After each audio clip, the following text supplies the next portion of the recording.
Here's a firecracker. Drop it into a hollow steel pipe and cap it with a dog bowl. When the firecracker explodes, the bowl flies off. That's the basic principle of a bullet.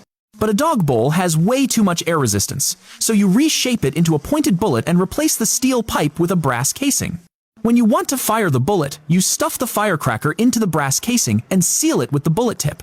The firecracker's blast shoots the bullet forward. But loading a firecracker every time isn't exactly practical. So, you replace it with gunpowder, pre-packed inside the casing. At the base, you add a small metal cap filled with mercury fulminate. You call it the primer.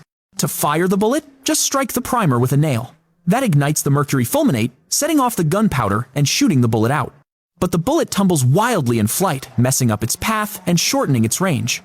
No problem, you take a steel pipe and carve spiral grooves into the inner wall. The raised parts are called lands. The grooves are called rifling. Now for the magic. You load the bullet into the barrel and strike the primer. The explosion pushes the bullet forward, and the rifling spins it at high speed, sending it flying straight and stable. But reloading after every shot is a hassle, so you add a magazine under the bullet with a spring at the bottom. When the top bullet is fired, the spring pushes the next one up. Next, you ditch the nail and replace it with a firing pin. Behind it, you add a hammer and spring. Pulling the hammer back compresses the spring, storing energy.